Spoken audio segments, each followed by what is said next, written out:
ආයිබෝන් ළමයි අපි පන්තියේ අවසානට සාකච්ඡා කළේ ව්‍යාපාර අධ්‍යයනයට අදාළව ව්‍යවසායකත්වයේ නව ප්‍රවණතාවයන් දැන් ඇති වෙලා තියෙන තත්ත්වය මත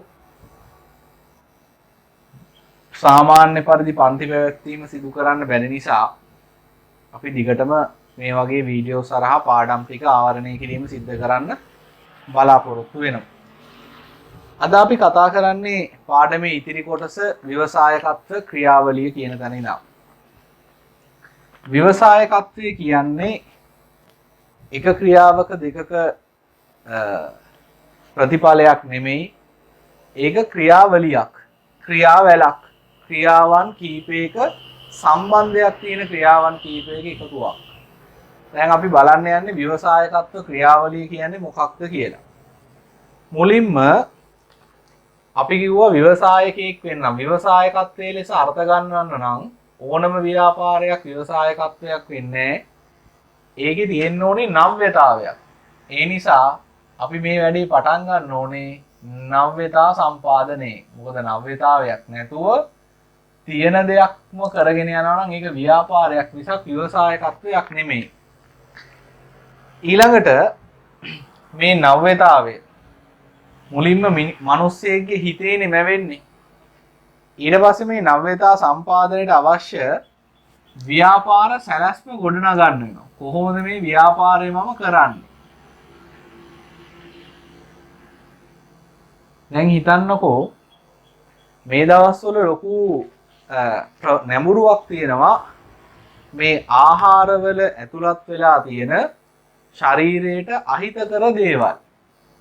ඒත් එක්කම අපි කතා කරන්න පටන් ගන්න තියෙනවා අපේ රටේ ඈත අතීතයේ පැවති ආහාර සංස්කෘතිය ගැන, ආහාර වර්ග ගැන, ආහාර හදපු ක්‍රම ගැන, ආහාර වලට දාපු රසකාරක ගැන, ස්වභාවික රසකාරක. ඒවා සෞඛ්‍යයට හානිදායක නැහැ කියන එක. ඒ වගේම ඒවා අපේ ශරීර සෞඛ්‍යයට හොඳයි කියන එක කතා කරන්න පටන් ගන්න තියෙනවා.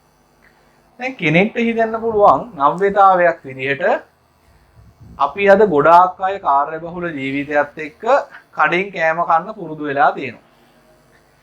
ඒතර කඩේ කෑම වලට ගොඩාක් වෙලාවට පාවිච්චි කරන්නේ කෘතිම දේවල්. අර අපි කතා කරපු අපේ පැරණි ආහාර සංස්කෘතියේ ක්‍රමයට නෙමෙයි අද ආහාර සැකසීම සිද්ධ වෙන්නේ. නව්‍යතාවයක් විදිහට ගේන්න පුළුවන් අපේ අර තියෙන පැරණි ආහාර සංස්කෘතියේ ක්‍රමවේද සහ ආහාර වර්ග අරගෙන ඒක අලුත් ලෝකයට ගැලපෙන විදිහට නිර්මාණය කරලා ශරීරයට අහිතකර නොවන, සෞඛ්‍යයට අහිතකර නැති ආහාර අලෙවි කරන අලෙවි සැලක් පටන් ගන්න. කෙනෙක්ට එහෙම අදහසක් ගන්න පුළුවන්. හරි. ඒක තමයි නව්‍යතාවය. හැමතැනම තියෙන්නේ ෆ්‍රයිඩ් රයිස්, කොත්තු විකුණන කඩ. අපි හදනවා අපේ පැරණි ආහාර සංස්කෘතියේ පැවති ලක්ෂණ අරගෙන සෞඛ්‍යයට අහිතකර නොවන නැත්තම් පෝෂදායී ආහාර අලෙවි කරන කඩයක් අපි පටන් ගන්නවා. ඉතින් එහෙම කිව්වට එකපාරටම කඩයක් පටන් ගන්න බෑනේ. ඒකට අපි සැලැස්මක් හදන්න ඕනේ. මේ කඩේ දාන්නේ කොහෙද? ඊළඟට මේ විදිහේ කෑම ඇත්තටම හදන්න අවශ්‍ය අමුද්‍රව්‍ය ගන්න පුළුවන්ද? මොන වගේ කෑමද අපි අලෙවි කරන්නේ? අපිට සිද්ධ වෙනවා අතීතයේ පොඩ්ඩක් ගිහිල්ලා විස්තර හොයලා බලන්න පැරණි අයගෙන්, පැරණි පොතපත කියවලා ඒ කාලේ තිබ්බ ආහාර වර්ග මොනවද? ඒ කාලේ තිබ්බ රසකාරක මොනවද? හරි? ඒ වගේ දේවල්. ඊළඟට මේ වැඩේ කරන්න විවිධ සම්පත් ඕනේනේ. අපි ඊට පස්සේ සම්පත් ටික සම්පාදනය කරගන්න ඕනේ. මෙහෙම උයන්න දන්න කෝකියෙක් හොයාගන්න ඕනේ. ඊට පස්සේ මේ වගේ අමුද්‍රව්‍ය සපයන්න පුළුවන් සැපයුම් කරු හොයාගන්න ඕනේ. මොකද දැන් අපිට සෞඛ්‍යයට හිතකර ආහාර විකුණනවා කියලා කඩේ බීම විදිහට කොකාකෝලා විකුණන්න බෑනේ. ඒ නිසා ඒ වගේ බීම වර්ග මොනවද? හරි, ඒ වගේ දේවල් ටික හොයාගන්න ඕනේ. අමුද්‍රව්‍ය හොයාගන්න කට්ටිය එහෙම. ඊළඟට ඇත්තටම වැඩේ කරන්න ඕනේ. යථාර්ථයක් බවට පත් කිරීම. එතකොට මිනිස්සු ආහාර වල තියෙන ප්‍රශ්න දැන් දන්න නිසා ඊට පස්සේ තමන්ගේ ශරීරයට හිතකර ආහාර ගැන අවධානය ගෙන නිසා ඔයාට මේකේ අවසාන අධීර විදිහට ප්‍රතිලාභ ලබන්න පුළුවන්. ඒක සමහර විට අපි කියවනේ ව්‍යවසායකත්වයේ ප්‍රතිලාභ තියෙනවා පුද්ගලයාට, ආයතනයේට, ඒ වගේම තමයි ප්‍රතිලාභ තියෙනවා සමාජයක් විදිහට සමස්ත රටටම. මේ හැමෝටම ප්‍රතිලාභ හම්බ වෙන්න පුළුවන්. දැන් අපි මේක ලියාගමු. ලියන්න මේ විදිහට. ව්‍යවසායකත්ව ක්‍රියාවලිය කියලා ලියන්න මෙහෙම. ව්‍යවසායකත්වය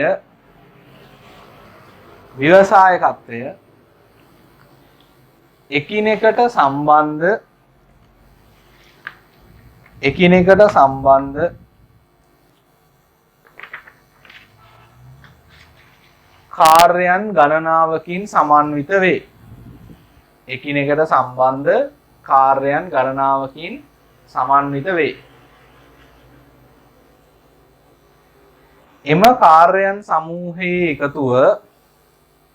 එම කාර්යයන් සමූහයේ එකතුව ව්‍යවසායකත්ව ක්‍රියාවලිය ලෙස හැඳින්වේ. එම කාර්යයන් සමූහයේ එකතුව ව්‍යවසායකත්ව ක්‍රියාවලිය ලෙස හැඳින්වේ.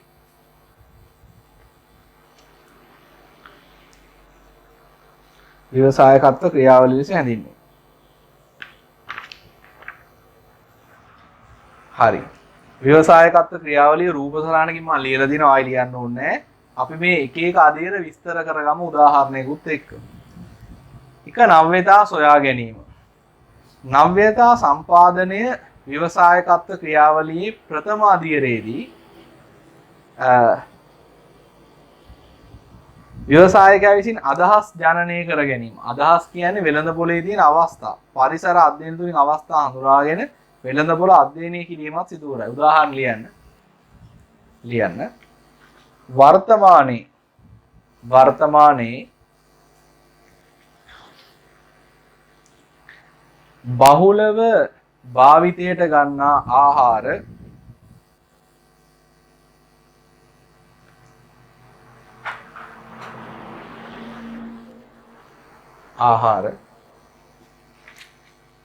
සෞඛ්‍යයට අහිතකර බවත්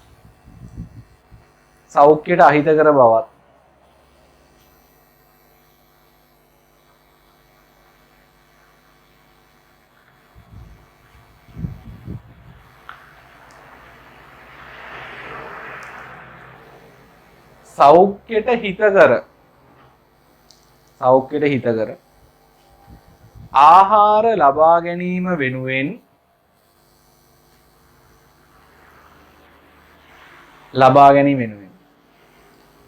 සමාජයේ වැඩි ප්‍රවණතාවයක් පවතින බවත්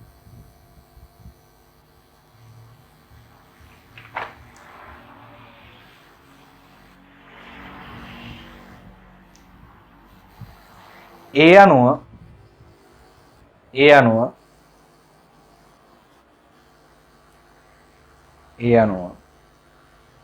ශරීරයට හිතකර ආහාර අලෙවි කිරීම සඳහා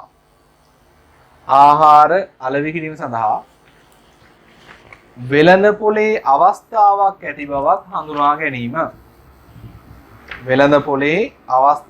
ඇති බවත් හඳුනා ගැනීම. දෙවෙනි පියවර. සංකල්ප ගොඩනැගීම සහ ව්‍යාපාර සැලැස්ම සැකසීම. ඒකෙදී කියනවා මෙම අධීරයේදී ව්‍යාපාර සැලැස්මක් සකස් කෙරේ. ව්‍යාපාර සැලැස්ම කියන්නේ ව්‍යාපාරය කරන විදිහ ගැන සම්පූර්ණ විස්තරයක්. ව්‍යාපාරය කරන්න කලින් අපි සකස් කරනවා. අමුද්‍රව්‍ය ගන්න මෙහිමයි, මෙච්චර විකුණන්න බලාපොරොත්තු වෙනවා, මෙච්චර ලාභයක් උපයන්න බලාපොරොත්තු වෙනවා කියලා ව්‍යාපාරය කරන්න කලින් සැලසුම් කරනවා. එනම් ව්‍යාපාර අදහස පැහැදිලි කරන විස්තරාත්මක වැඩපිළිවෙලක්. දැන් අපි අඳුරගත්තනේ සෞඛ්‍යයට හිතකර ආහාර අලෙවි කරන අවස්ථාවක් තියෙනවා කියලා. හැබැයි අපි කොහෙද මේක ස්ථානගත කරන්නේ? මොන වගේ ආහාර දෙන්නේම තීරණය කරන්න අවශ්‍ය වෙනවා. ලියන්න. සෞඛ්‍යයට හිතකර ආහාර සහ සාම්ප්‍රදායික ශ්‍රී ලාංකික ආහාර අලෙවි කිරීම සඳහා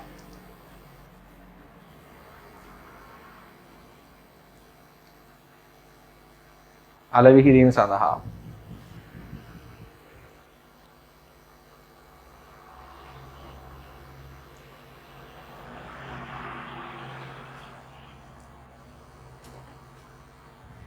භෝජනාගාරයක් ආරම්භ කිරීමට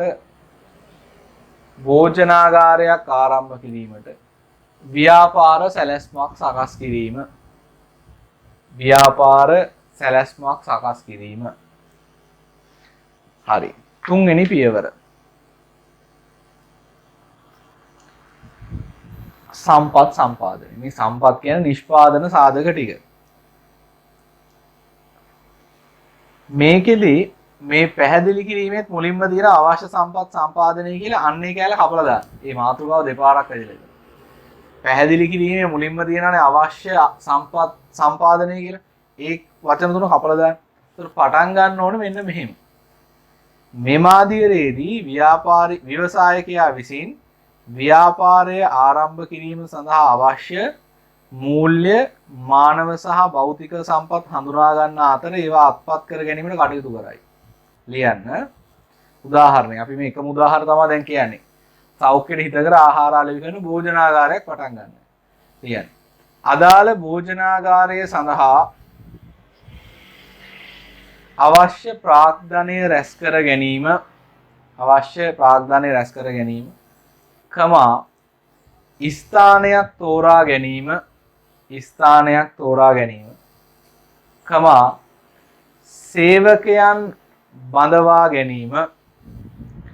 සේවකයන් බඳවා ගැනීම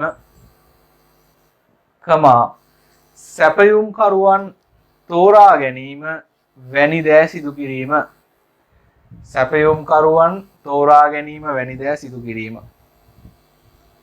3. හතරවෙනි එක යථාර්ථයක් බවට පත් කිරීම.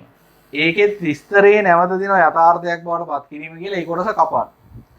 ඒතර පටන් ගන්න ඕනේ මෙමාදියරේදී ව්‍යවසායකයා ව්‍යාපාරයේ මෙහෙයුම් කටයුතු සිදු කරන අතර ව්‍යාපාර අරමුණු ඉටු කර ගැනීම සඳහා සම්පත් උපයෝගී කරගනි. ලියන්න උදාහරණේ දැන් අර භෝජනාගාරේ පටන් ගන්න. ලියන්න. සැලසුම් කළ පරිදි භෝජනාගාරය ආරම්භ කර එමගින් පාරිභෝගිකයාට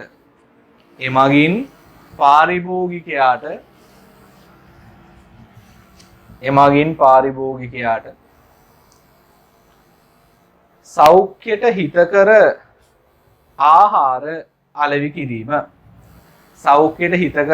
අලෙවි කිරීම. අවසාන පියවර ප්‍රතිලාභ ලැබීම. ඒකෙත් තියෙනවා මේ විස්තරේ නැවත ප්‍රතිලාභ ලැබීම කියලා එකක්. ඒක කපලා දාන්න. ඒතර පටන් ගන්න ඕනේ ව්‍යාපාරයේ අනාගත වර්ධනය හා සංවර්ධනය පිළිබඳ තීරණ ගැනීම ව්‍යවසායකයා සිදු කරන්නේ මෙමාදියරේදීය. ලියන්න. භෝජනාගාරේ සාර්ථක වූ පසු එහි නව ශාඛා විවෘත කිරීම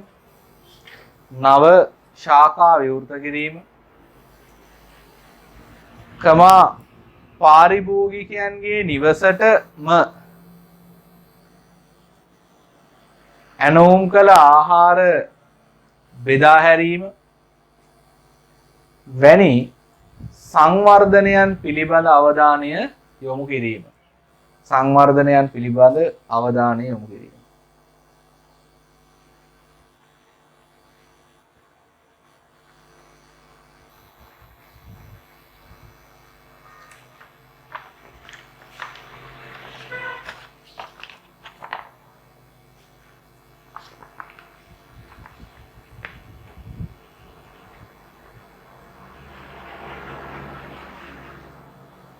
හරි. ඊළඟට අපිට කතා කරන්න තියෙන්නේ මේ වෙනකන් කතා කළේ ව්‍යවසායකත්වය ගැන. දැන් කතා කරන්නේ ව්‍යවසායකයා ගැන. ව්‍යවසායකත්වය කියන ක්‍රියාවලිය කරන පුද්ගලයා තමයි මෙතන කවුද? ව්‍යවසායකයා කියලා හඳුන්වන්නේ. ව්‍යවසායකයා. මුලින්ම ව්‍යවසායකයා නිර්වචනය කරලා තියෙනවා. ඒකේ කියනවා ව්‍යවසායකයා යනු කවරෙක්දයි හැඳින්වීමට නිශ්චිතව පිළිගත් නිර්වචනයක් නොමැත. විවිධ ආයතන සහ පුද්ගලයන් විවිධ ආකාරයෙන් ව්‍යවසායකයා නිර්වචනය කර ඇත. ඒවා තුලින් එක් නිර්වචනයක් මේකේ දීලා තියෙනවා. පීට ඩක කියන පුද්ගලයා ඉදිරිපත් කරලා තියෙන නිර්වචනය. එයා කියනවා වෙළඳ පොලෙහි ඇතිවන වෙනස්කම් ව්‍යාපාර සඳහා ඇති අවස්ථාවක් ලෙස සැලකෙන පුද්ගලයා ව්‍යවසායකයෙක්. ඔහුගේ ආයුධයේ නව්‍යතා සම්පාදනයයි. එතකොට ව්‍යවසායකත්වයට යටතේ කතා කළා අපි දේවල් කීපයක්. එකක් ව්‍යාපාර අවස්ථා හඳුනා ගැනීම කියන එක. අනිත් එක නව්‍යතා සම්පාදනය කියන එක. ඊළඟට අපි කතා කළා අවදානම දැරීම කියන එක. ඊළඟට ව්‍යාපාර කටයුතු මෙහෙයවීම කියන එක. ඒකෙන් එයා ප්‍රධාන වශයෙන් දේවල් දෙකක් අවධානයට අරන් දිනවා. ඒ තමයි නව්‍යතා සම්පාදනයයි අවස්ථා හඳුනා ගැනීම. අපි ලියමු ඔක්කොම අහුවෙන විදිහට පොදු නිර්වචනය. මෙන්න මෙහෙම ලියන්න. වෙළඳ පොලේ ඇති අවස්ථාවන් හඳුනාගෙන. වෙළඳ පොලේ ඇති අවස්ථාවන් හඳුනාගෙන.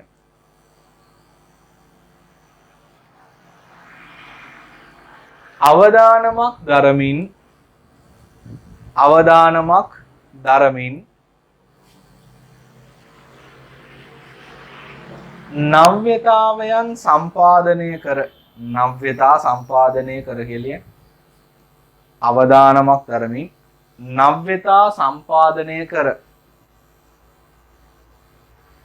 ව්‍යාපාර කටයුතු මෙහෙයවන්නා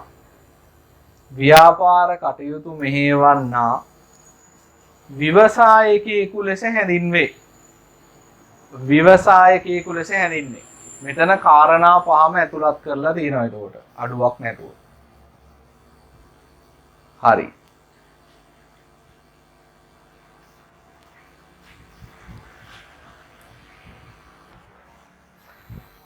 තවදුරටත් ඒකටම ලියන්න අලුත් වාක්‍යයක්. එනම් ව්‍යවසායකත්වය නැමැති ක්‍රියාවලිය සිදු කරන්නා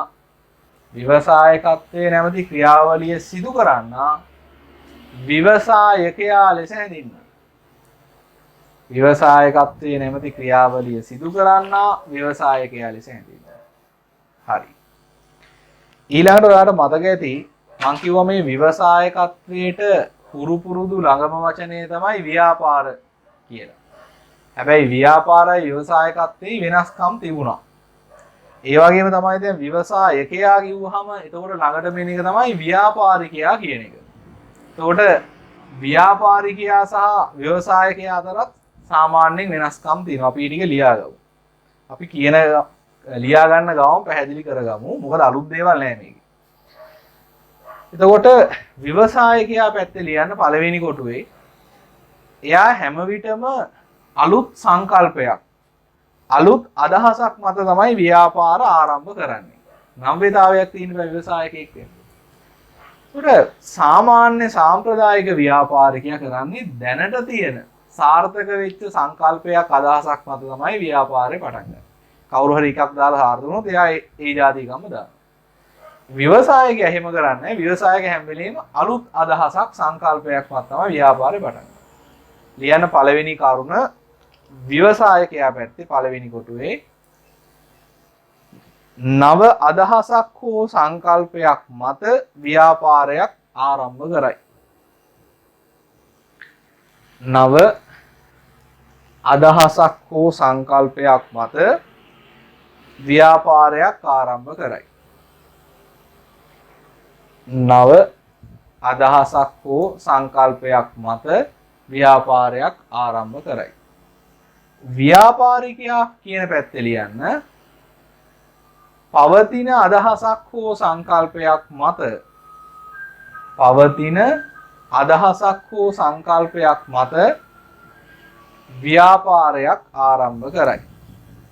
ව්‍යාපාරයක් ආරම්භ කරයි.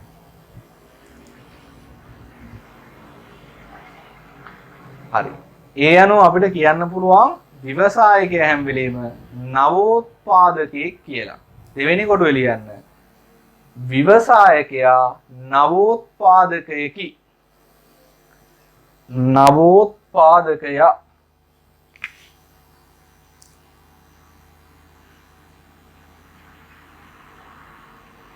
නවෝත්පාදනය කරන්න. සාමාන්‍ය ව්‍යාපාරිකයා තියෙන කම්මනේ කරන්නේ. ඒ නිසා අපිට කියව හැකි ව්‍යාපාරිකයා සාම්ප්‍රදායිකයෙකි. සාම්ප්‍රදායිකයෙකි. ව්‍යාපාරිකයා සාම්ප්‍රදායිකයෙකි. ව්‍යාපාරික පැත්තේ ලියන්න. හරි. තුන්වෙනි කාරණය මෙයා ව්‍යවසායක අලුත් දෙයක් කරන නිසා හැම වෙලෙම අවදානමකට මුහුණ දෙනවා. ලියන්න ව්‍යවසායකයා පැත්තේ අවදානමකට මුහුණ දෙයි. ව්‍යවසායකයා පැත්තේ අවදානමකට මුහුණ දෙයි.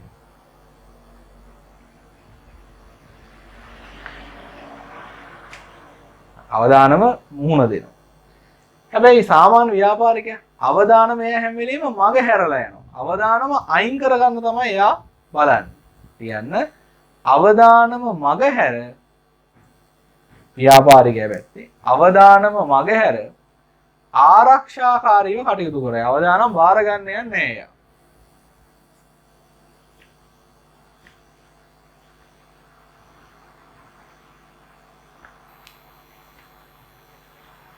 හරි. ඊළඟට ව්‍යවසායකයා හැම වෙලෙම වෙළඳ පොලේ තියෙන අලුත් ව්‍යාපාර අවස්ථාවන් දිහාවට අවධානය යොමු කරලා තියෙනවා. ඒ කියන්නේ එයා හැම වෙලෙම වෙළඳ පොල දිහාවට අවධානයෙන් ඉන්නවා. හැබැයි ව්‍යාපාරිකයා වෙළඳ පොලේ තියෙන ඒවා ගැන අවධානයක් නැහැ. එයා තමන්ගේ ව්‍යාපාරය ගැනම අවධානයෙන් ඉන්නවා.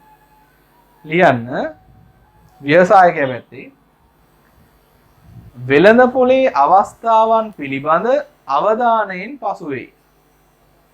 වෙළඳ පොලේ අවස්ථාවන් පිළිබඳ අවධානයෙන් පසු වෙයි.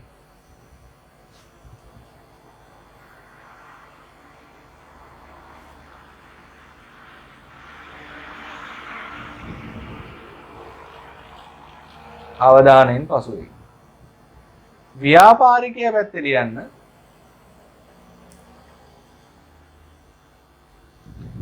තමාගේ ව්‍යාපාර කටයුතු පිළිබඳව අවධානයෙන් පසු වෙයි. තමාගේ ව්‍යාපාර කටයුතු පිළිබඳව අවධානයෙන් පසු වෙයි.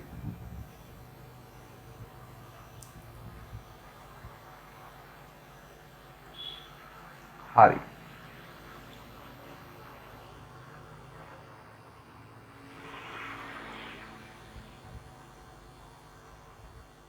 ඊළඟ එක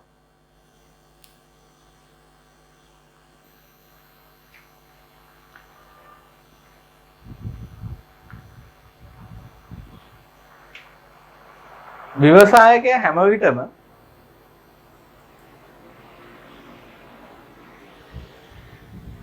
තමන් තමයි තමන්ගේ තරගකාරයා විදිහට දකින්නේ. හරිද?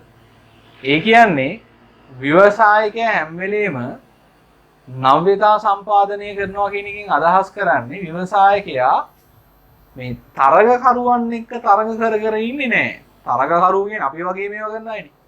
ව්‍යවසායකයා හැම වෙලෙම බලන්නේ තරගයෙන් මිදලා අලුත් දෙයක් කරන්න. පැහැදිලිද? එයා තමන් එක්ක තමයි තරග කරන්නේ. හැම වෙලෙම බලන්නේ තමන් දැනට ඉන්නවට වඩා අලුත් දෙයක් කොහොමද කරන්නේ.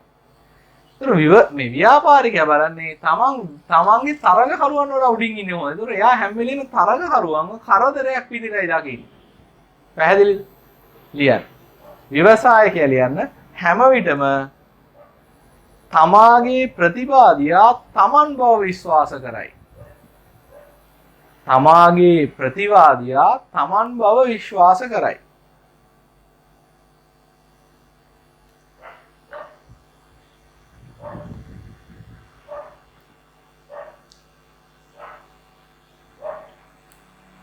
ව්‍යාපාරිකයා පැත්තේ ලියන්න තමාගේ ප්‍රතිවාදියා අනිකුත් ව්‍යාපාර බව විශ්වාස කරයි. තමාගේ ප්‍රතිවාදියා අනිකුත් ව්‍යාපාර බව විශ්වාස කරයි.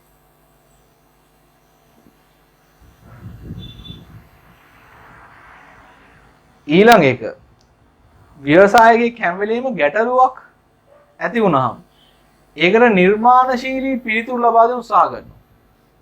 ලියන්න ව්‍යවසායකයා පැත්තේ ගැටලුවක් ඇති වූ විට ඒ සඳහා නිර්මාණශීලී ඒ සඳහා නිර්මාණශීලී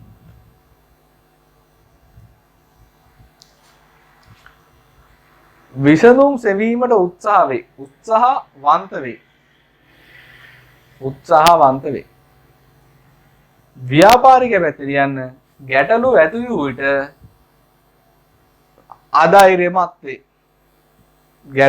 වූ විට අධෛර්යමත් වේ.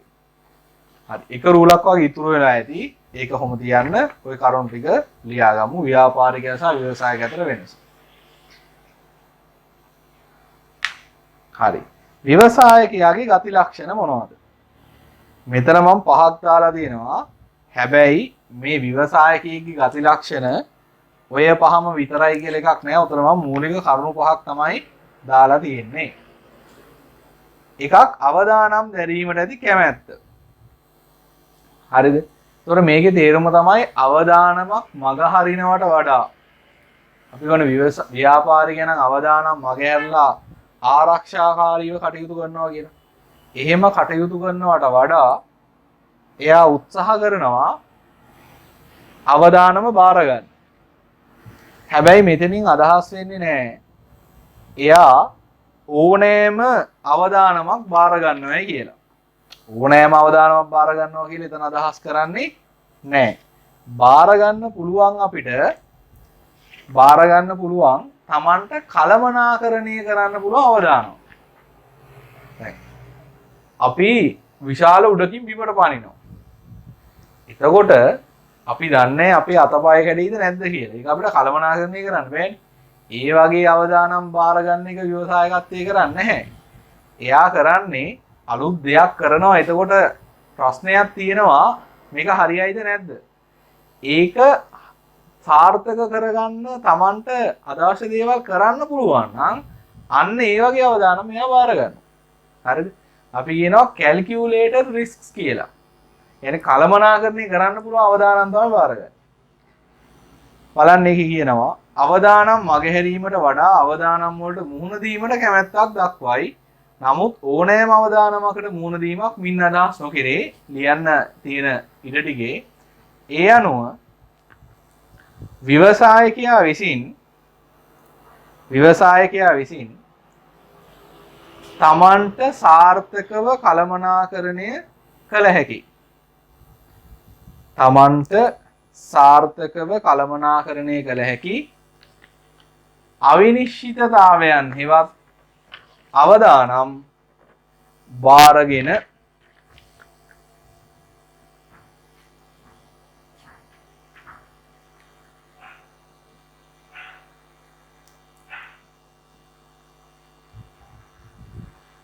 අවිනිශ්චිතතාවයන් හෙවත් අවදානම් බාරගෙන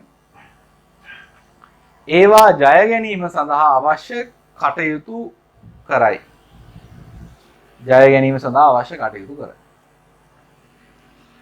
දෙවෙනි ලක්ෂණය නිර්මාණශීලී බව. ක්‍රියේටිවිටි. මොකද නිර්මාණශීලී කියන්නේ?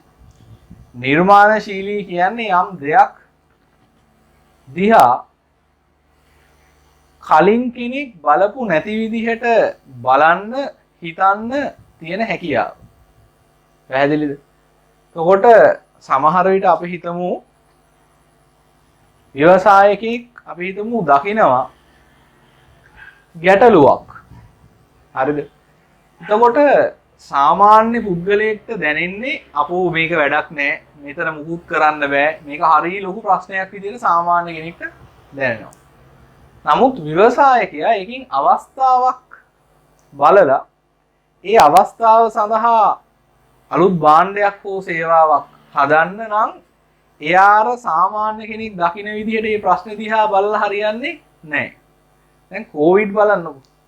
ඒක ලොකු අසංගතයක්. සෑහෙන්න පුද්ගලයෝ පිරිසක් මේ නිසා අපහසුතාවයට පත් වෙලා තියෙනවා. ඍජුව සහ වක්‍රව.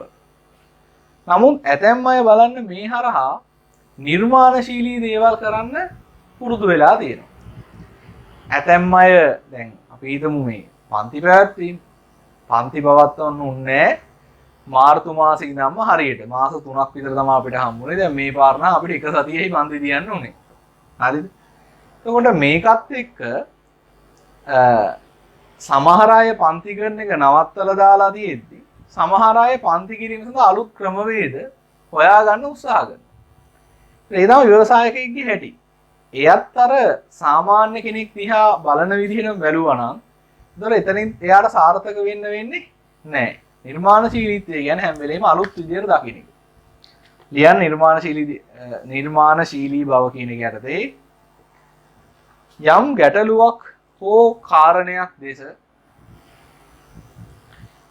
ගැටලුවක් හෝ කාරණයක් ලෙස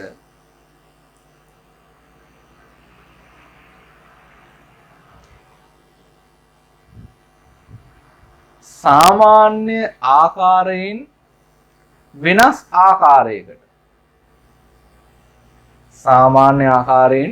ආකාරයකට බැලීමේ සහ විශ්ලේෂණය කිරීමේ හැකියාව දැකීමේ සහ විශ්ලේෂණය කිරීමේ හැකියාව නිර්මාණශීලී බව ලෙස හැඳින්වේ. තුන්වෙනි එක කැපවීම. කැපවීම කියන්නේ තමන්ගේ අරමුණ වෙනුවෙන් අකණ්ඩ වැඩ කරන එක. හරිද? මොකද මේ අලුත් දෙයක් පටන් ගත්ත ගමන්ම ඇතැම් විට සාර්ථක වෙන්නේ නැහැ. ඒ සඳහා අපි අකණ්ඩ වැඩ කරන්න ඕනේ. ඒකට තමයි කැපවීම කියලා කියන්නේ. ආත්ම විශ්වාසය. ඒ කියන්නේ මේ වැඩේ කරන්න පුළුවන් කියලා තමන්ට තියෙන විශ්වාසය. ඒකට කියනවා ආත්ම විශ්වාසය කියලා. ඒතර ගැටලුවක් ආවම තමන්ට විශ්වාසයි නම් මේක සාර්ථකව කරන්න පුළුවන් කියලා අපි ගැටලුවට මුහුණ දෙනවා. අපිටවත් ෂුවර් නැත්තම් මේක හරියයිද නැද්ද කියලා අපි ගැටලුවක් ආවට පස්සේ වැඩේ අතහැරලා දානවා. හරිද? මෙතන අදහස් කරන්නේ මට පුළුවන්. yes I can කියන අදහස. සමහර අය ගාව තියෙනවා මට විතරයි පුළුවන් කියලා. ඒක ආත්ම විශ්වාසය නෙමෙයි. හරිද? ඒක ඇවිල්ලා තමන්ගෙන තියෙන අදි탁සේරුවක්. මෙතන කියන්නේ එහෙම එකක් නෙමෙයි. මේ වැඩේ මට සාර්ථක කරන්න පුළුවන්. හරිද? ඒතර ඒ ගැන අධ්‍යයනය කරලා ඒක විශ්ලේෂණය කරලා තියෙන හින්දා තමයි එයා කියන්නේ මේක කරන්න පුළුවන් කියලා. පැහැදිලි? එහෙම නැතුව නිකම්ම ඔව් මට පුළුවන් කියලා නිකන් හිටියොත් වැඩක් වෙන්නේ නැහැ. කියන ව්‍යවසායකයාට විවිධ ගැටලුවලට මුහුණ දීමට සිදුවන අතර ඒවාට සාර්ථක මුහුණ දීමට එම ගැටලු පිටු දැකීමට හැකිය යන විශ්වාසය ආත්ම විශ්වාසය ලියන්න. එනම්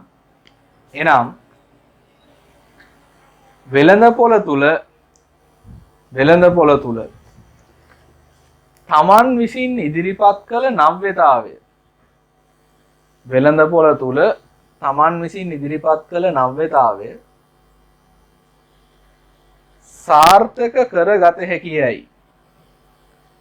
සාර්ථක කරගත හැකියයි ව්‍යවසායකයෙකු තුල පවතින විශ්වාසයයි. ඒකට තමයි ආත්ම විශ්වාසය කියලා කියන්නේ. හරි. ස්වාධීන බව. වෙනත් අයගේ අදහස් මත යැපෙන්නකු නොවි තමන්ගේ අදහස් සහ හැකියාව කතරම් දුරට ක්‍රියාත්මක කිරීමට ඇති කැමැත්තයි. ස්වාධීන කියන්නේ ඒකයි. වෙන කෙනෙක් මොනවා හරි කියන එකක් බලලා ඒ පස්සේ යනවට වඩා එහෙම අයට අලුත් දේවල් කරන්න බෑනේ. වෙන කෙනෙක් කියන එකක් කරනවා නම් තමන්ගේම හැකියාව දක්ෂතාව මත විශ්වාසය දීලා කටයුතු කරනවා.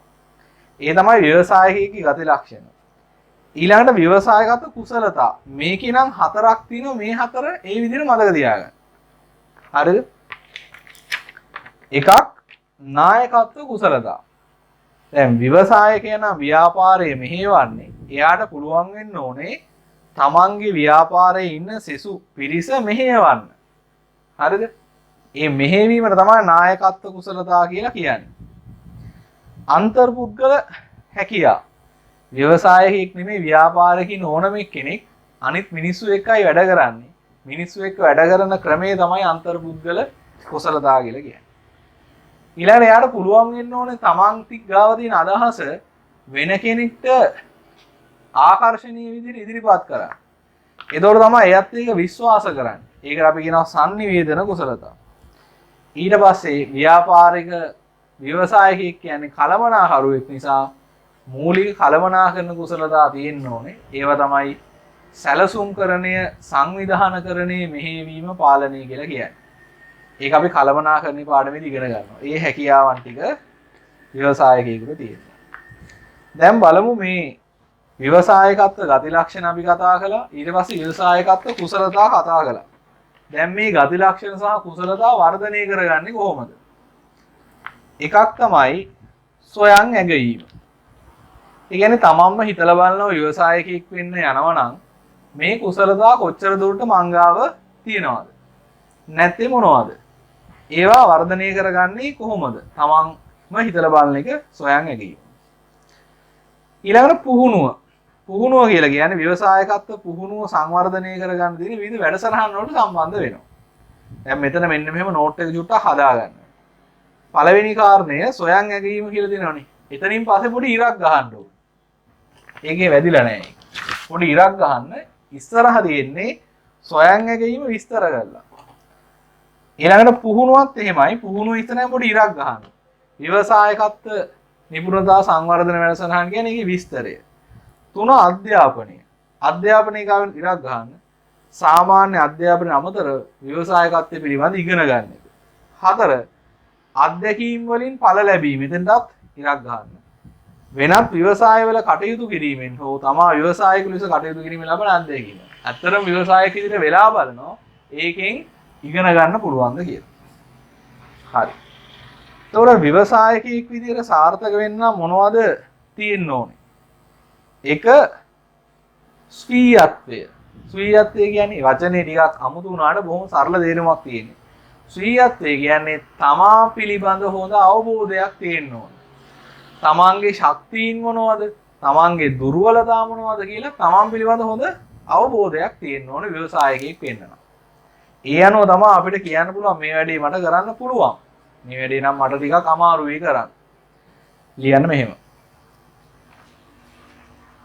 ව්‍යවසායකයෙකුට තමන් පිළිබඳ පවතින අවබෝධයයි. ව්‍යවසායකයෙකුට තමන් පිළිබඳ පවතින අවබෝධයයි.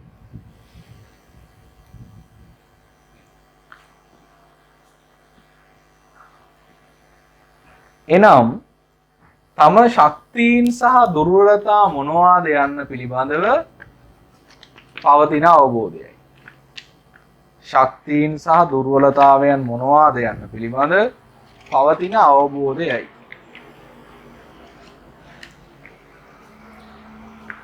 ඊළඟට ළඟා කර ගත හැකි අදහසක් පැවදීම. මේ ව්‍යාපාරික අදහස ප්‍රායෝගිකව අපි ඉන්න වෙළඳපොලේ ක්‍රියාත්මක කරන්න පුළුවන් එකක් වෙන්න ඕනේ. එහෙම නැත්නම් නිකම් මේක අදහසක් විතරක් වෙලා වැඩක් නැහැ. ලියන්න. ව්‍යවසායකයා සතුව පවතින ව්‍යාපාර අදහස ව්‍යවසායකයා සතුව පවතින ව්‍යාපාරික අදහස ප්‍රායෝගිකව ක්‍රියාත්මක කළ හැකි එකක් විය යුතු බවයි. ප්‍රායෝගිකව ක්‍රියාත්මක කළ හැකි එකක් විය යුතු බවයි.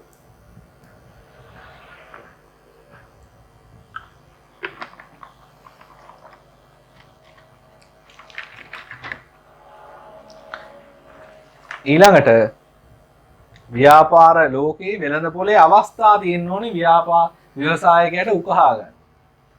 ලියන්න. සාර්ථක ව්‍යාපාරයක්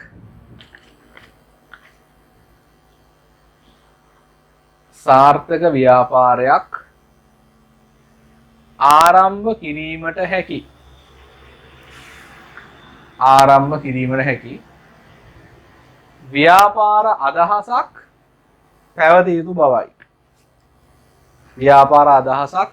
බවයි. ව්‍යාපාරික අවස්ථා අදහස නෙමෙයි. ව්‍යාපාරික අවස්ථාවන් පැවතිය යුතු බවයි. සාර්ථක ව්‍යාපාරික අවස්ථා පැවතිය යුතු බවයි. ඊළඟ සම්පත් තියෙන්න ඕනේ. දැන් අවස්ථාවක් තියෙනවා. අවස්ථාවට කරන්න ඕනේ කියන අදහසකුත් තියෙනවා. හැබැයි සම්පත් නැහැ කරන්න. සල්ලි නැහැ, සේවකයෝ නැහැ, සැපයුම් කරෝ නැහැ. ඒත් ඉතින් ව්‍යවසායකත්වයේ සාර්ථක වෙන්නේ ලියන්න. වෙළඳපොළ අවස්ථා හඳුනාගෙන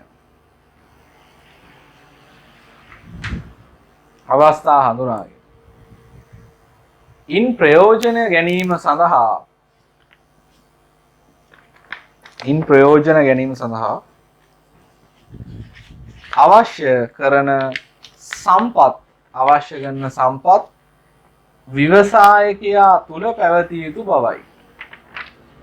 ව්‍යවසායකයා තුල පැවතිය යුතු බවයි. හරි.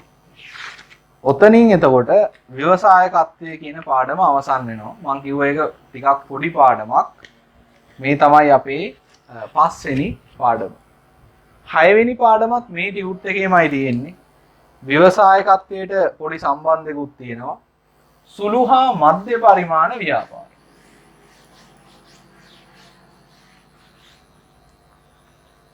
සුළු හා මධ්‍ය පරිමාණ ව්‍යාපාර.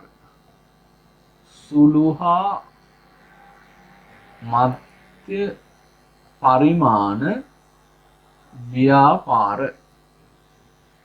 ඉංග්‍රීසියෙන් කියනවා small and medium size enterprises.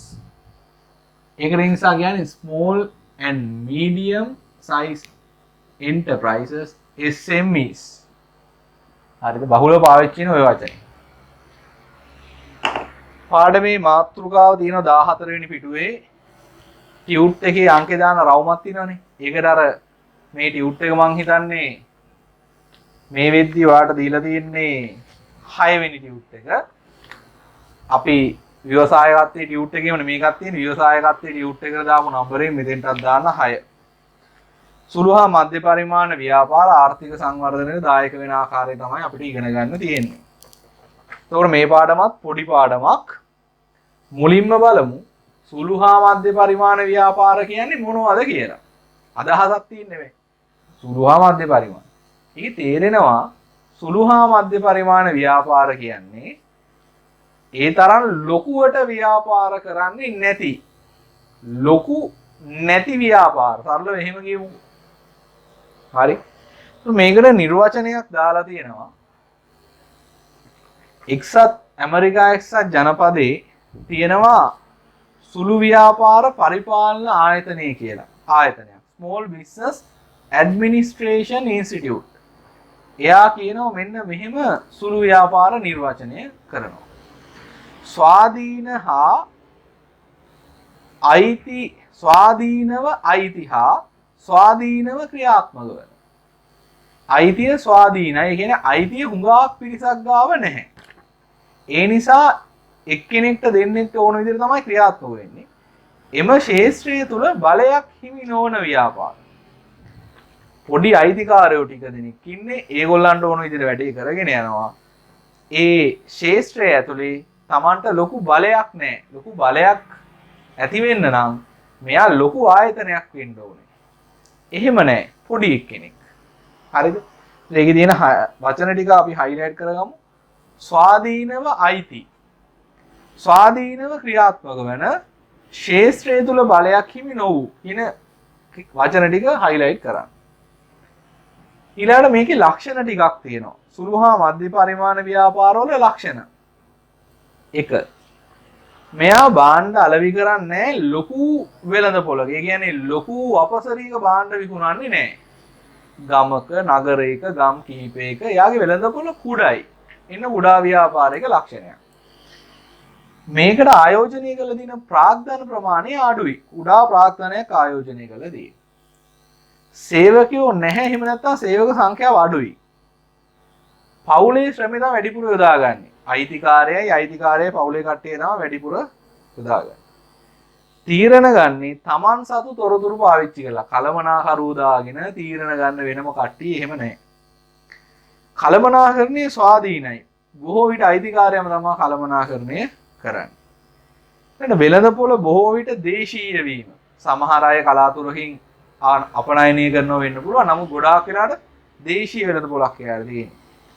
මූල්‍යමය බැඳීම් අඩුයි. මූල්‍යමය බැඳීම් කියන්නේ ණය. ණය අඩු වෙන්නේ මෙයාට ණය ගන්න අමාරුයි. පොඩි ව්‍යාපාරයක්. නවීන තාක්ෂණය භාවිත කරන ප්‍රමාණය අඩුයි. දැන් මෙතන දීලා තියෙන්නේ පොදු ලක්ෂණ ටිකක්. සෑම සුළු ව්‍යාපාරයකම මේ ලක්ෂණ සේරම දින්න ඕන කියලා නියමයක් නැහැ. මේ දාලා තියෙන්නේ පොදුවේ තියෙන ලක්ෂණ ටිකක්.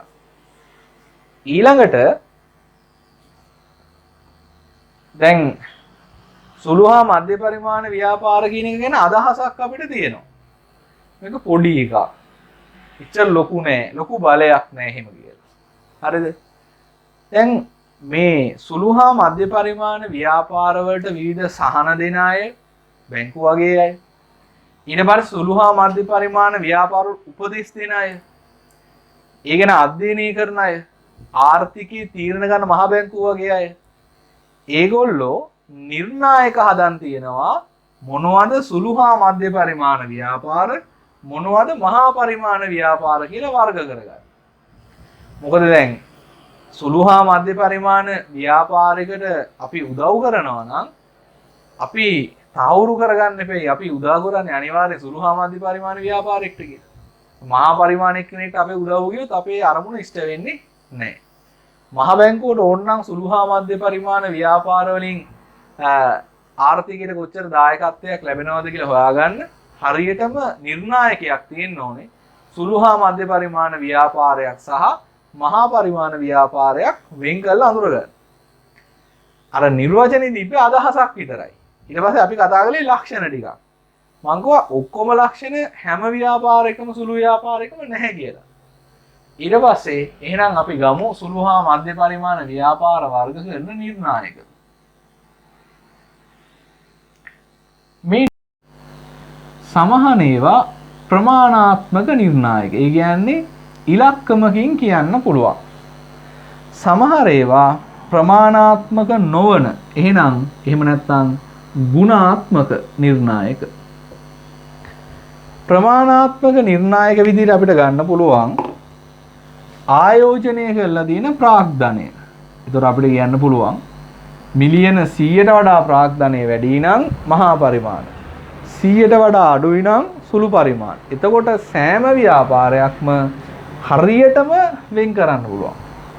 මිලියන 10ට වැඩි නම් මහා, 10ට අඩු නම් කුඩා. පැහැදිලිද? හරි.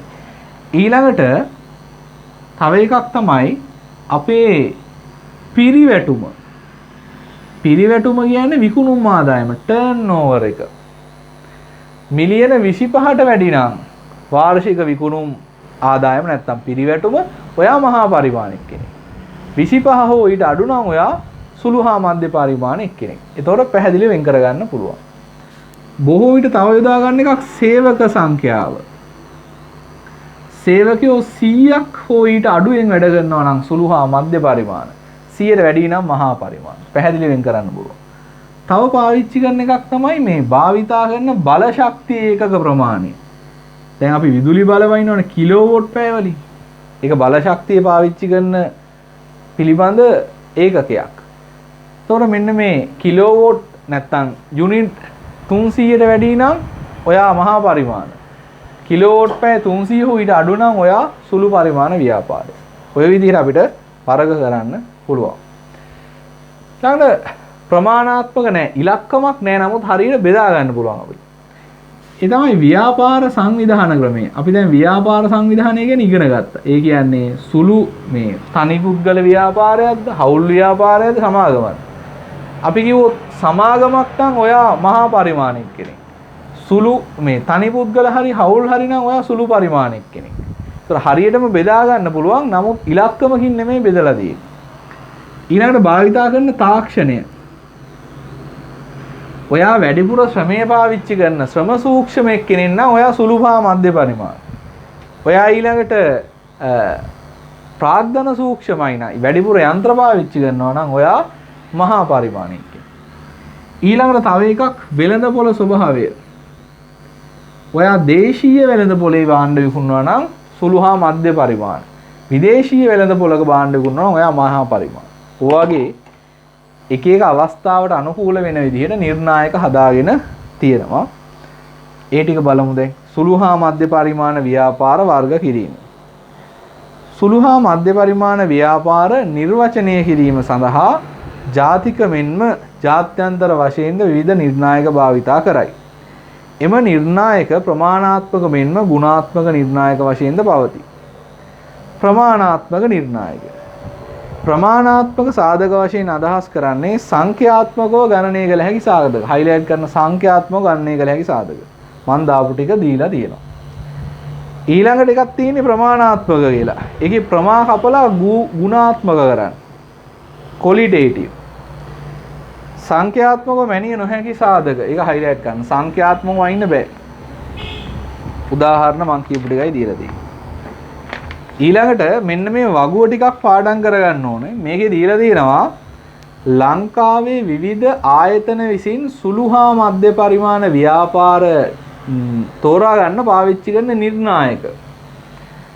එතකොට මේකේ කාර්මික සංවර්ධන මණ්ඩලය Industrial Development Board හරිද? IDB කියලා.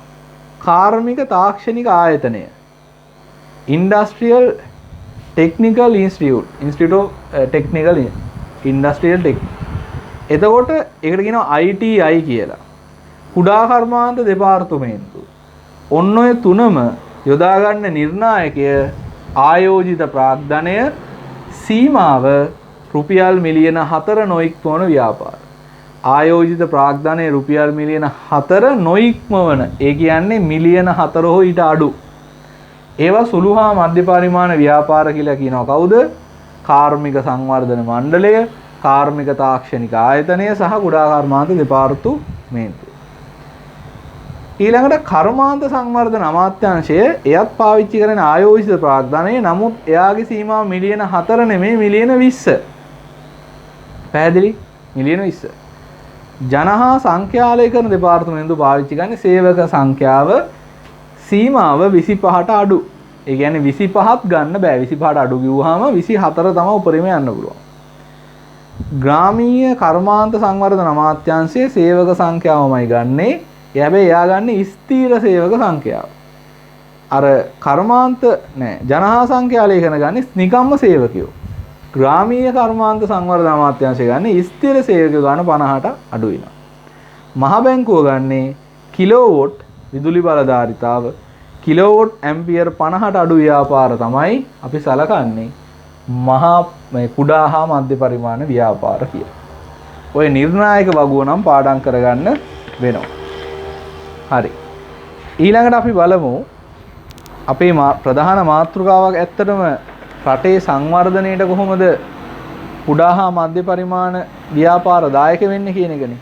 දැන් අපි ඒක සාකච්ඡා කරමු. පළවෙනිම එක තමයි ප්‍රධානම එක. මුලින්ම දැනන් ඉන්න ඕනේ ආර්ථික සංවර්ධනය කියන්නේ මොකක්ද කියලා. එහෙම නැත්නම් මේ වැඩේ කරන්න බෑ. මම ඒක ව්‍යවසායකත්වයේදීත් කියලා දුන්නා. ආර්ථික සංවර්ධනය හැදෙන්නේ ආර්ථික වර්ධනය. එහෙම නැත්නම් භාණ්ඩ හා සේවා ප්‍රමාණය ප්‍රසාරණය කිරීම සහ ආර්ථිකයේ ව්‍යුහාත්මක වෙනස්කම් එක. තොර මෙන්න මේ කාරණා දෙකට කුඩා ව්‍යාපාර කොහොමද දායක වෙන්නේ කියන එකයි මේකෙන් අහන්නේ. පළවෙනිම එක තමයි කුඩා ව්‍යාපාර වලිනුත් භාණ්ඩ හා සේවා හදන නිසා ජාතික නිෂ්පාදිතය කියන ආර්ථික වර්ධනයේ කැලල ඇති වෙනවා. කවුරු භාණ්ඩ හදුවොත් ඒක එහෙම වෙනවා. දෙක මෙයා ලංකාවේ ක්‍රියාත්මක වෙන ගොඩාක් ආයතන කුඩා හා මධ්‍ය පරිමාණ ව්‍යාපාර. ඒ නිසා මෙයා සෑහෙන්න රැකියා අවස්ථා ප්‍රමාණයක් නිර්මාණය කරලා තියෙනවා. ඒකත් ඉතින් වැදගත් එකක්. ඊළඟට තුන්වෙනි එක. මෙයා ගොඩාක් මහා පරිමාණ ව්‍යාපාරවලට පාවිච්චි කරන්න යෙදවුම් හදනවා. ඒ කියන්නේ කුඩා පරිමාණ ව්‍යාපාරයක් හදන යෙදවුම් නිමැවුම් මහා පරිමාණ ආයතනයක යෙදවුමක් විදිහට පාවිච්චි කරනවා. හරිද?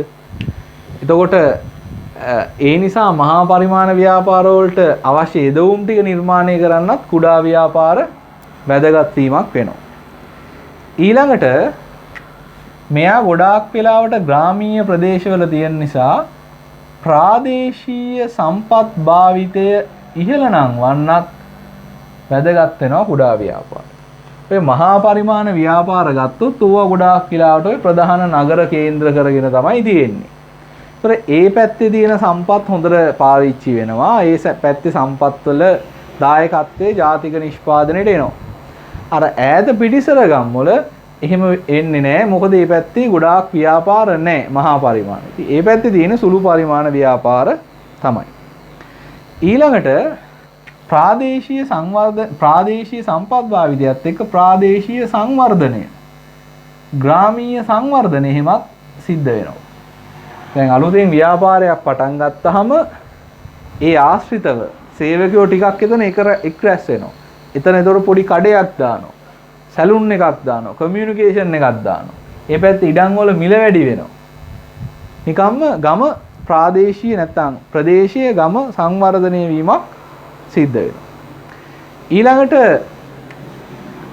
මේ හරහා ඔය මේ වෙනකන් රැකියාවල නිරත වෙන්නේ නැති පිරිසකට රැකියාව හම්බ වෙන නිසා ආදායම් බෙදී යාමේ විෂමතාවය අඩු වෙනවා. ආදායම් බෙදී යාම. මොකද මේ වෙනකන් රැකියාව නොකරපු කට්ටියකට දැන් මේ හරහා රැකියාව අවස්ථා හම්බ වෙනවා. ඊළඟට සමහර කටයුතු තියෙනවා, ඒ කටයුතු වලට මහා පරිමාණ ආයතන අත ගහන්නේ නැහැ. අපි කියවනේ මේකේ වෙළඳපොළ කුඩයි. හරිද? එහෙම වුණාම මහා පරිමාණ නිෂ්පාදකයෝ ඒකට එන්නේ නැහැ. අන්න ඒ වගේ වැඩ කරන්න. මහා පරිමාණ නිෂ්පාදකයෝ ඇතුල් නොවන පාණ්ඩ හා සේවා ඒගොල්ලෝ ඉදිරිපත් වෙන්නේ නැහැ ඒව හදන්න.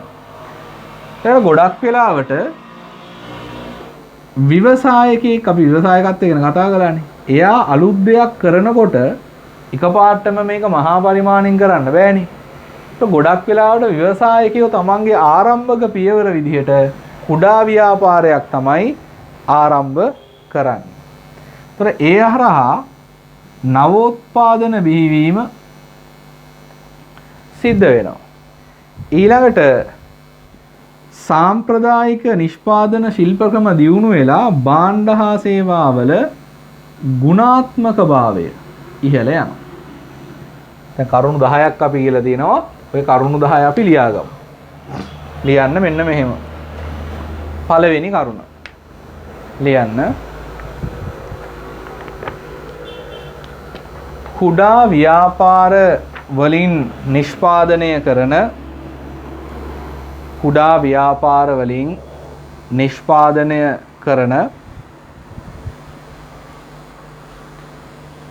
භාණ්ඩ හා සේවා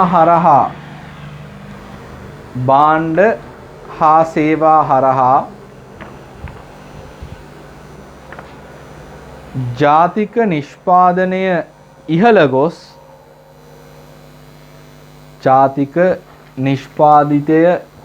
ගොස් ආර්ථික වර්ධනයට ඉවහල් වීම.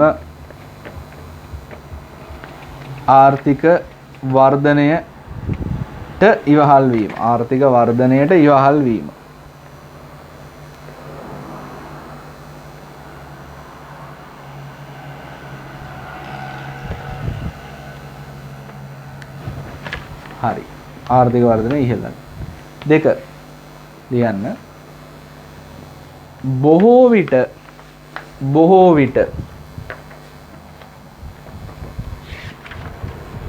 සුළු හා මධ්‍ය පරිමාණ ව්‍යාපාර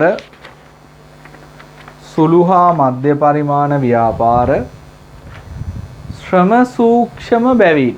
ශ්‍රම සූක්ෂමයි කියන්නේ වැඩියෙන් ශ්‍රමය පාවිච්චි කරනවා, යන්ත්‍ර අඩුවෙන් පාවිච්චි කරනවා. ශ්‍රම සූක්ෂම බැවින් ඒ හරහා වැඩි රැකියා අවස්ථා ප්‍රමාණයක් නිර්මාණය වී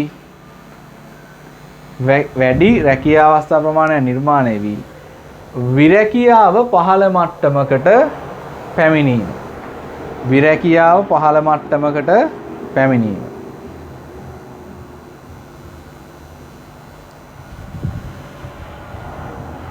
හරි. ඊළඟට 3 වෙනි කරුණ. සුළු හා මධ්‍ය පරිමාණ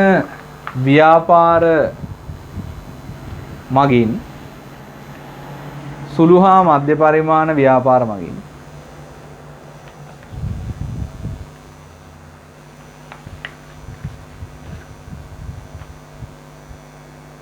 එතෙක් ප්‍රයෝජනයට නොගත් ප්‍රාදේශීය සම්පත්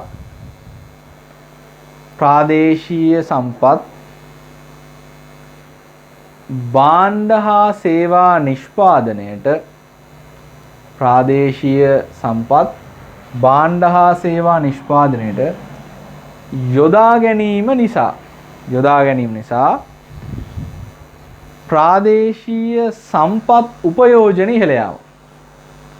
ප්‍රාදේශීය සම්පත් උපයෝජනය ඉහළ යාම. හතරවෙනි එක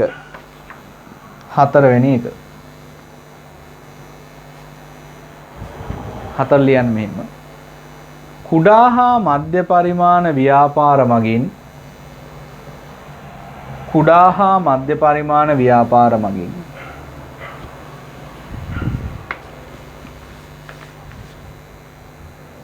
අඩු ආදායම් ලාභීන්ට රැකියා අවස්ථා හිමිවීම නිසා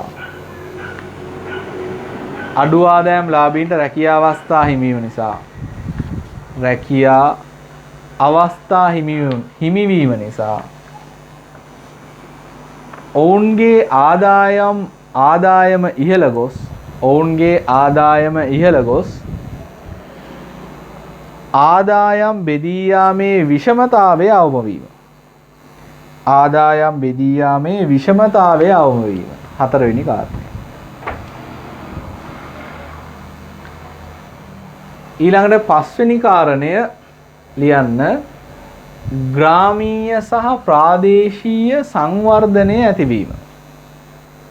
ග්‍රාමීය සහ ප්‍රාදේශීය සංවර්ධනය ඇතිවීම. පහ. හයවෙනි එක ලියන්න.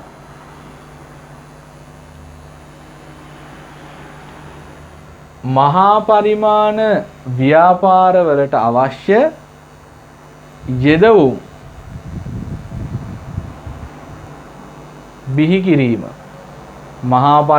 ව්‍යාපාරවලට අවශ්‍ය යෙදවුම් බිහි කිරීම.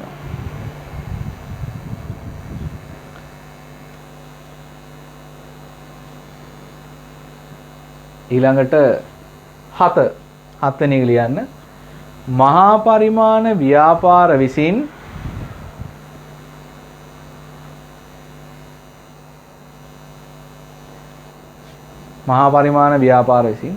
නිෂ්පාදනය නොකරන භාණ්ඩ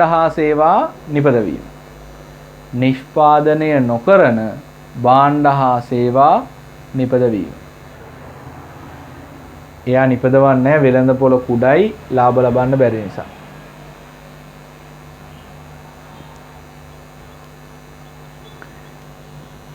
ඊළඟට 8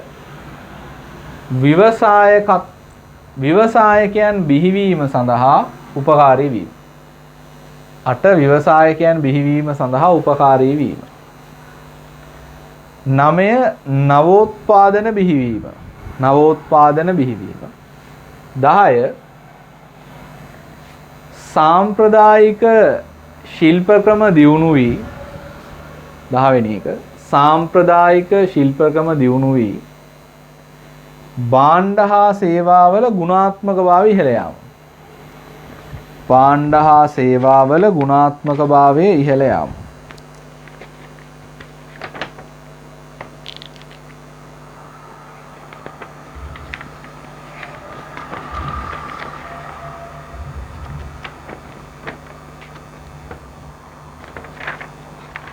හරි.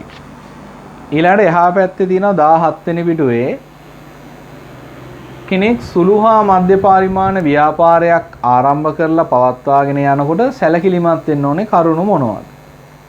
පළවෙනි එක තමයි යා බලන්න වෙනවා Tamanගේ හැකියාව සහ දක්ෂතා මොනවද? ඒ අනුව තමයි ව්‍යාපාරයක් පටන් ගන්න වෙන්නේ. ඊළඟට අපි බලන්න වෙනවා වෙළඳපොළ ගැන. මේ වෙළඳපොළට අපිට ළඟා වෙන්න පුළුවන්ද? ඊට පස්සේ අවශ්‍ය ප්‍රාග්ධනය සහ කාරක ප්‍රාග්ධනය කියන්නේ ආරම්භක ප්‍රාග්ධනය කියන්නේ ව්‍යාපාරේ පටන් ගන්න ඕනේ ප්‍රාග්ධනය. පටන් අරගෙන කරගෙන යන්න අවශ්‍ය මුදල් ටික තොග ගන්න ඕනේ. ලිපි ද්‍රව්‍ය ටිකක් ගන්න වෙනවා. වියදම් දරන්න වෙනවා. ඒවා තමයි එදිනෙදා අවශ්‍ය මුදල්. ඒවා කාරක ප්‍රාග්ධනය. ඒවා තියෙන්න ඕනේ. අපි මොන ව්‍යාපාර සංවිධාන ක්‍රමයකටද මේක පටන් ගන්න යන්නේ කියලා බලන්න වෙනවා. ඊට පස්සේ ඒකට අදාළ නීති රීති මොනවද කියලා බලන්න වෙනවා. අපි නීති රීති මොනවද, ව්‍යාපාර සංවිධාන මොනවද කියලා කතා කරලා තියෙන්නේ. මේ භාණ්ඩය හා සේවා නිෂ්පාදනයේට තියෙන තරගය මොන වගේද කියලා බලන්න වෙනවා. හරි. සුළු හා මධ්‍ය පරිමාණ ව්‍යාපාරවල සාර්ථකත්වයට හේතු වන කරුණු. දැන් අපි ගත්තොත් ලංකාව, ඊට පස්සේ මාතෘකාවක් තියෙනවා අසාර්ථක වෙන්න බලපාන හේතු. ලංකාව ගත්තොත් සෑහෙන ව්‍යාපාර ප්‍රමාණයක් ආරම්භ වෙනවා.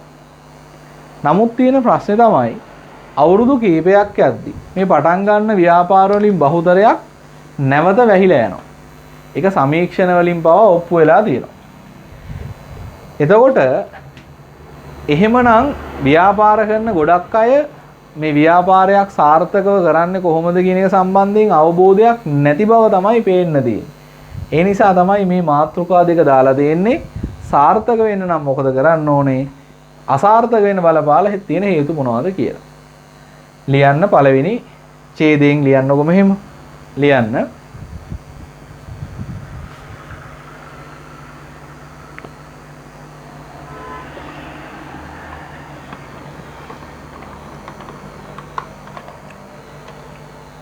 මෙහෙම ලියන්න. ලියන්න ශ්‍රී ලංකාව තුල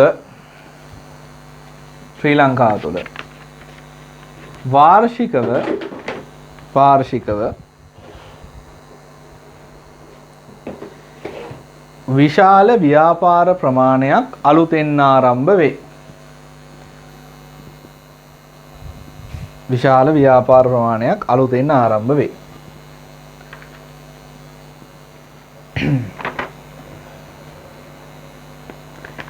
ඒවා අතුරින්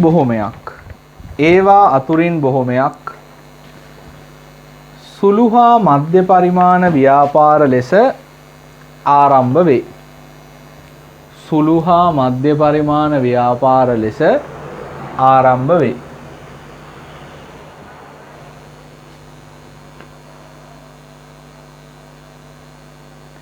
කෙසේ වෙතත් එලෙස ආරම්භ වන නව ව්‍යාපාර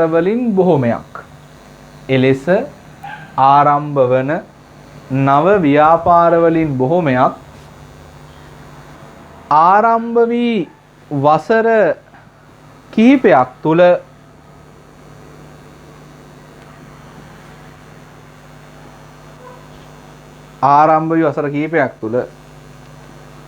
අසාර්ථකත්වයට පත් වී වසා දමයි.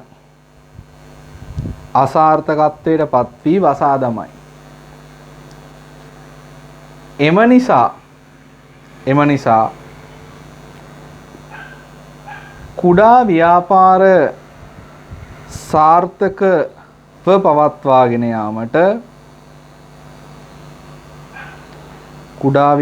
සාර්ථකව පවත්වාගෙන යාමට අවශ්‍ය කරුණු මෙන්ම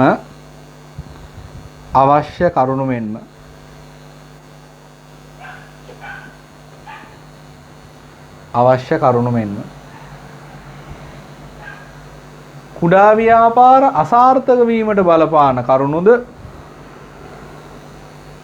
අවබෝධ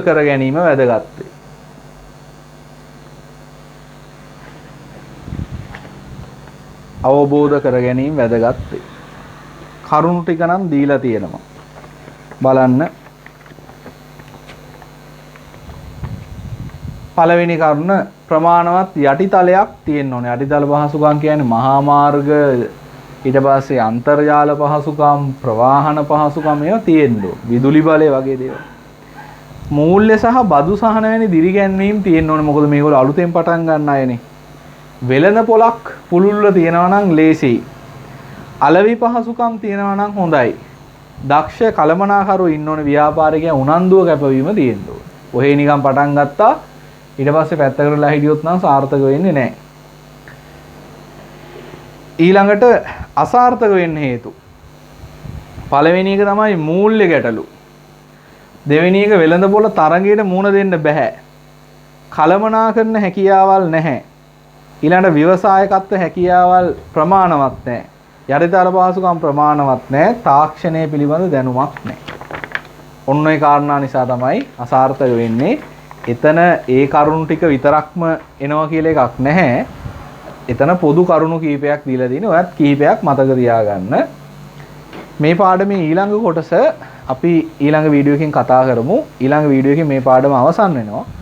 මම ඉක්මනටම අලුත් ටියුට් එක ඔයාලට ගන්න විදිහ ගැන දැනුවත් කරන්නම්.